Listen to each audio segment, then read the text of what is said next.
কিছু কিছু গল্পের শেষটা যে এতটা কষ্টের, এই গল্পটা না শুনলে কখনোই বুঝবে না। তো পুরো গল্পটি শুনুন।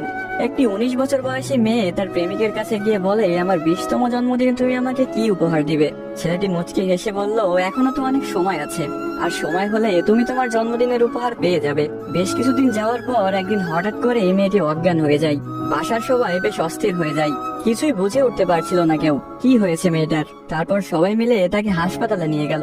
হাসপাতালের ডাক্তার অনেক পরীক্ষা নিরীক্ষা করার পর তার পরিবারকে জানালো, সাদিয়ার হার্টে একটা ছিদ্র ধরা পড়েছে। এখন যদি খুব তাড়াতাড়ি হার্ট পরিবর্তন না করা হয়, তাহলে হয়তো সাদিয়াকে আর বাঁচানো সম্ভব হবে না। সবাই এই কথাটি শুনে কান্নায় ভেঙে পড়লো। সাদিয়ার মা বাবা কিছুতেই মেনে নিতে পারছিল না। সাদিয়ার প্রেমিক সাকিব তার বিষয়ে ডাক্তারের কাছ থেকে সবকিছু শুনে বলল, এ কিছুতেই হতে দিবে না সে। তারপর সাকিব মেয়েটির রুমে গেল, দেখলো তার ভালোবাসার মানুষটি বিছানায় শুয়ে আছে। সাকিবের কাছে যেতে এই মেয়েটি বলল, সাকিব, আমি মনে হয় আর বাঁচবো না। সাদিয়ার চোখের পানি মুছে দিয়ে সাকিব বলল, কে বলেছে তুমি বাঁচবে না? তুমি খুব শীঘ্রই ভালো হয়ে যাবে। মেয়েটি বলল, তুমি কি করে জানলে? ডাক্তার তো বলেছে আমার হার্টে একটা ছিদ্র ধরা পড়েছে, আর আমাকে বাঁচানো সম্ভব না। ধুর পাগলি, তোমার কিছুই হবে না, দেখো তুমি ভালো হয়ে যাবে।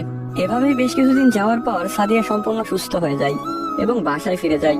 বাড়িতে ফিরে এসে সাকিবকে খুঁজতে থাকে, না পেয়ে সাকিবের বাড়ি চলে যায়। সাকিবের বাড়িতে কেউ নেই। অবশেষে সাকিবের ছোট বোনের দেখা পেল সাদিয়া। কিরে, তোমার ভাই কোথায়? সাকিবের বোন কোনো কথা না বলে হাতের ইশারা করে সাকিবের রুমটা দেখিয়ে বলে উঠলো, টেবিলের উপরে আপনার জন্য একটা চিরকুট রাখা আছে। সাদিয়া কথাটি শুনে রুমে গিয়ে চিরকুট হাতে নিয়ে পড়তে শুরু করলো। প্রিয়তমা, আমি জানি যেদিন তুমি এই চিরকুটটি হাতে পাবে সেদিন তুমি সম্পূর্ণ সুস্থ হয়ে যাবে, সবকিছু ঠিক হয়ে যাবে আগের মতো, যেমনটা আমি তোমাকে বলেছিলাম।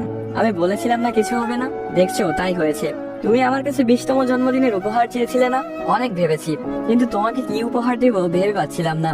তোমার অসুস্থতার কথা যখন ডাক্তারের কাছ থেকে শুনলাম, যখন বললো একটা হার্ট খুঁজতেছিল, তখন মনে হলো তোমার জন্য এর চাইতে ভালো কোনো উপহার হয় না। আমার হার্টটাই ছিল তোমার জন্য শ্রেষ্ঠ উপহার, যা আমি তোমাকে দিয়ে গেলাম।